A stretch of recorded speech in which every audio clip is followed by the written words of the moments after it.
Au cœur de ce nouveau drame, la centrale nucléaire de Fukushima Daiichi.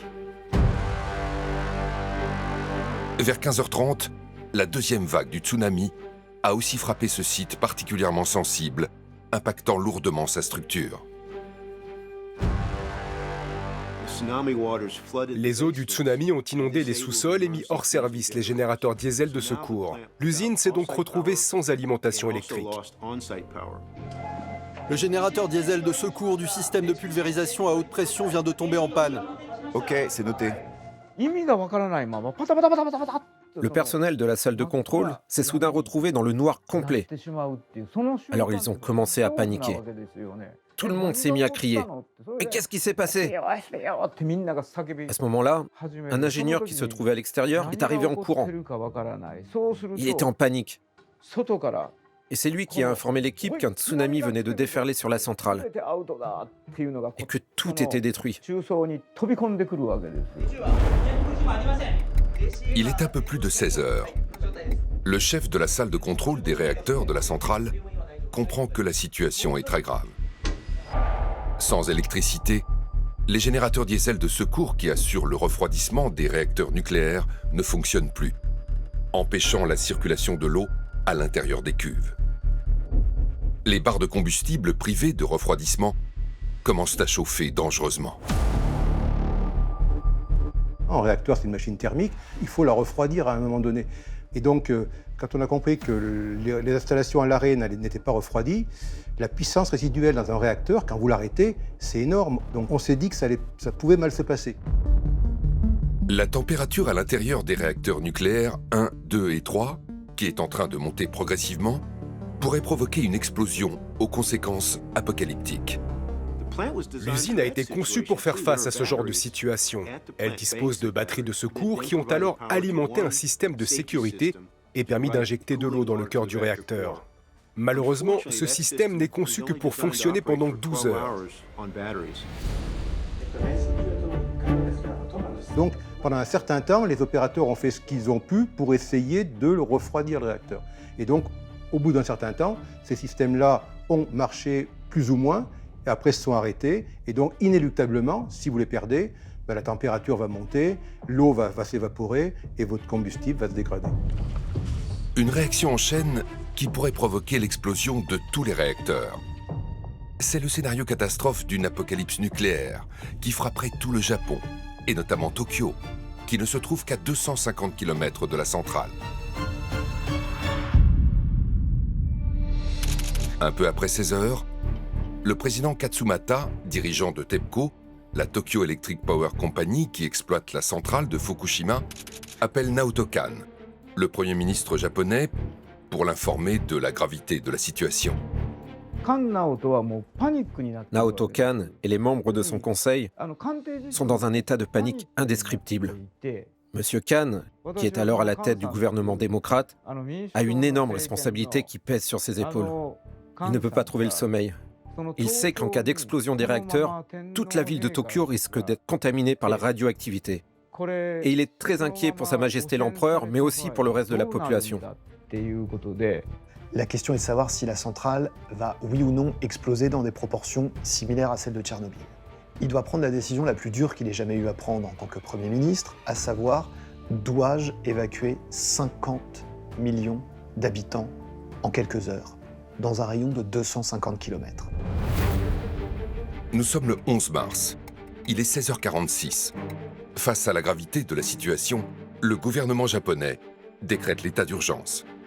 Le Premier ministre ordonne la mise en place d'une cellule de crise et exige que les dirigeants de TEPCO, la société qui gère la centrale nucléaire, clarifient rapidement la situation. Une conférence de presse est organisée pour tenter de rassurer la population. Nous entendons les inquiétudes du peuple japonais. Le directeur du département des expériences nucléaires, M. Muto, et moi-même, nous vous assurons que nous faisons le nécessaire dans la gestion de l'accident qui menace la centrale nucléaire de Fukushima Daiichi. Au siège de TEPCO à Tokyo, l'ordre est donné de fournir tous les moyens nécessaires au personnel de la centrale pour refroidir coûte que coûte 3 des 6 réacteurs qui menacent d'entrer en fusion. Désormais, l'homme sur lequel reposent tous les espoirs s'appelle Masao Yoshida, le directeur de la centrale nucléaire de Fukushima Daiichi.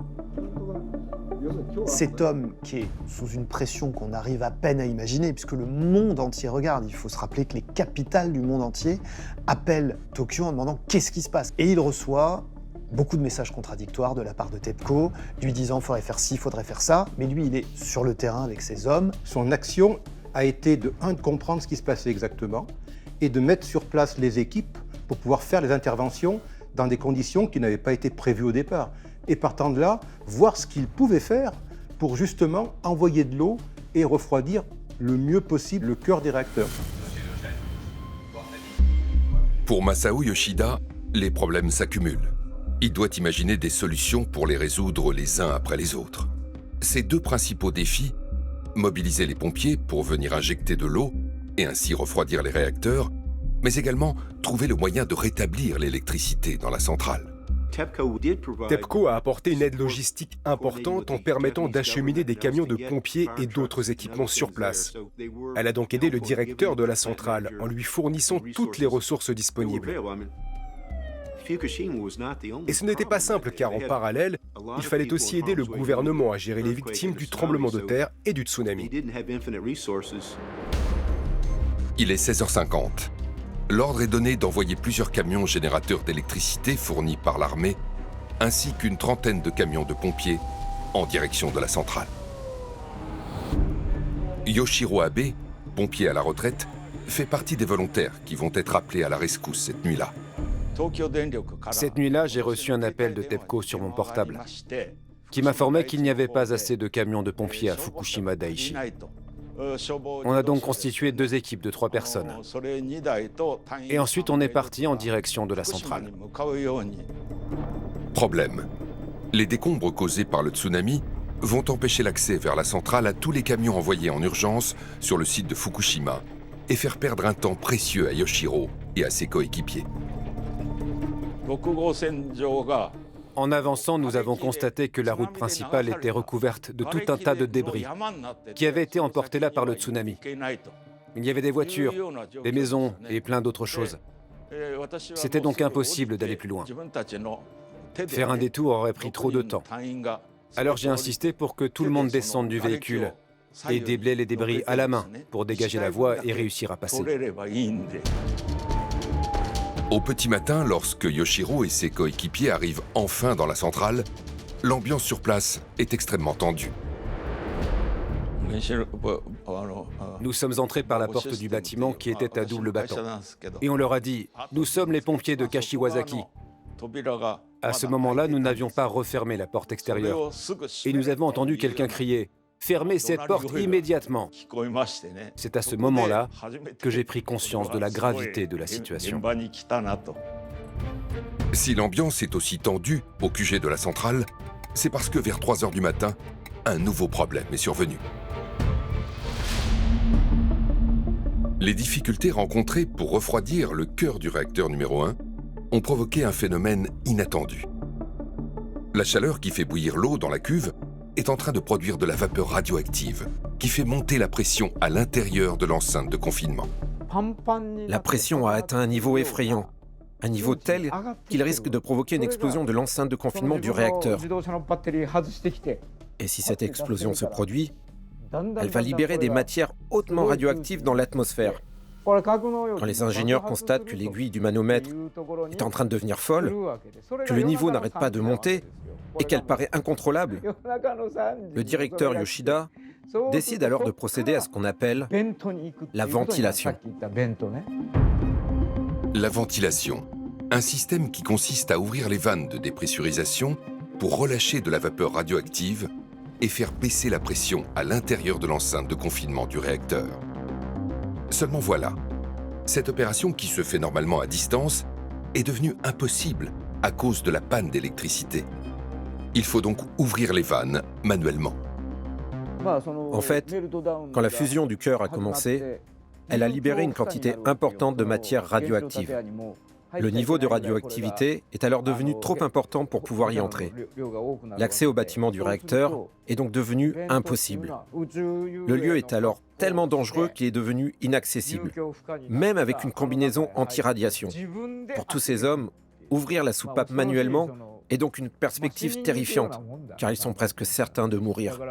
Il faut donc décider qui va se sacrifier. La radioactivité, un danger invisible, mais bel et bien réel.